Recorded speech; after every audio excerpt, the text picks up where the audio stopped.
Go to the calls, Chris. We have Tony in the Hill District. First up tonight, hello, Tony. Hi, Bob. Hi, Chris. How are you?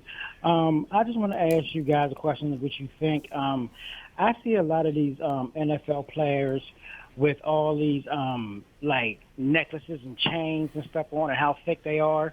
Don't you think that the NFL should limit them on how many necklaces and how thick the chains can be? Now, I can understand baseball they have it because they're not getting grabbed or anything.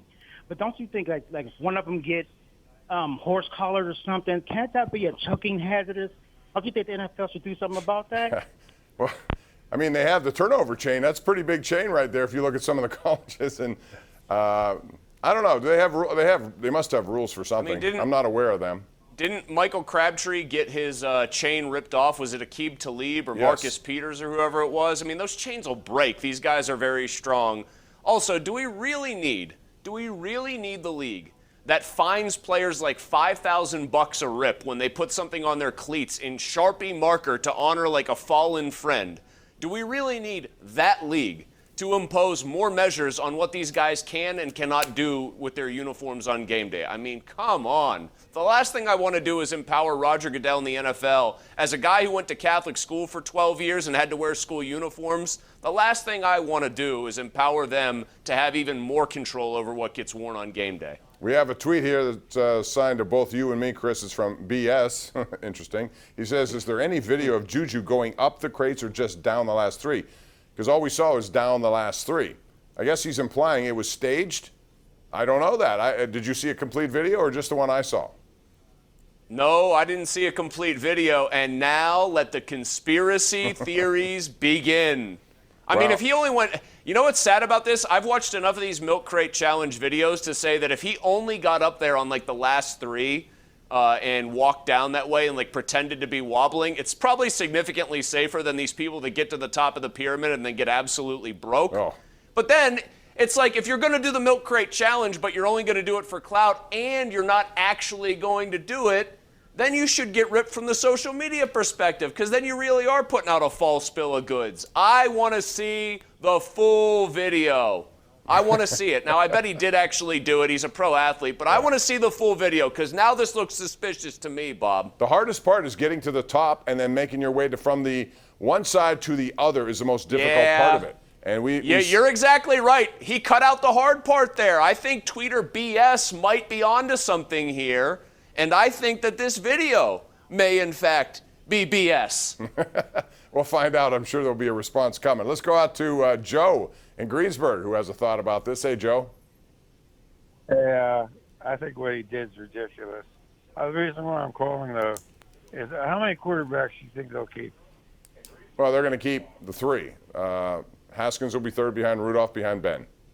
I don't see there's any other scenario. Dobbs' injury pretty much closed the book on that. And I guess, is this where I have to do like the self-flagellation for the Dwayne train here? I mean, do I have to offer myself up on behalf of Pony, on behalf of the entire PM team, even though I was the guy who said he should be third all along and that was the best case scenario long-term for he and for the team? I'll offer myself up. We got very excited about a very developmental project here.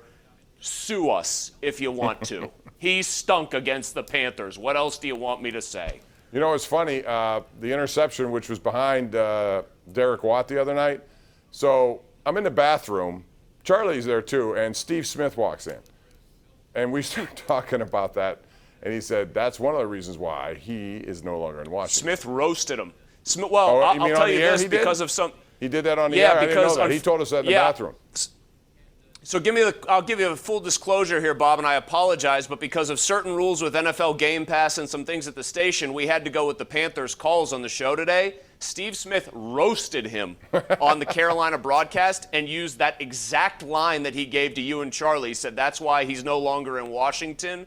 He was not very complimentary of Dwayne Haskins on that play or on the fumbled snap a little bit later in the game, which was wildly entertaining because Steve Smith can talk a lot of smack, and there's not too many guys, even though he's 5'9", who will want to follow through with him on it. Yeah, he was pretty animated about it in there even. And, bottom line is, Charlie said if that's a wide receiver, you can maybe make that throw, but not to a guy who's not used to catching the ball. One other thing real quick before we go to break here, Chris. Today at practice, Dan Moore was switched over to left tackle, and they moved Chooks back to right tackle. Now, I'm not sure if this is an indictment of Zach Banner because he's not taking many snaps at all. Do you make anything of this? And it's big enough that here we are just 2 weeks away from the start of the season and this move was made. Now, I don't know if it was made just because Banner couldn't practice or what. So I don't want to ride too much into it, but what do you think? I make a lot of it. I make a lot of it, and I think this is very bad. I mean, we've heard stories of Kendrick Green getting pushed around a little too much by bigger nose tackles. That's bad enough. I mean, that's a rookie. That's growing pains, and he's just not a very big guy for the position. So that's one thing. The fact, though, that they're moving Chooks back to that position and getting Dan more reps, that's the way you would prepare, Bob, if you thought Zach Banner just physically wasn't going to be able to be ready in 2 weeks. Because otherwise, you wouldn't try to move two different positions there. You just plug Moore in at right tackle, and you just have him playing that swing tackle role that he could play either side. The fact that they moved two guys is a bad sign. I don't think it's any kind of commentary on do they think Zach Banner can handle the position. I actually think they have some confidence there. Is Zach Banner healthy? I mean, he's played, like 15 snaps in the preseason? Not many more than that. That's the bad sign here. Yep. That's the bad sign here, his health. All right, we'll talk more about that. We got more calls on the way. It's 412-575-2600. We got our number one Cochran Go One Better call of the night. It's coming up next right here on Pittsburgh CW.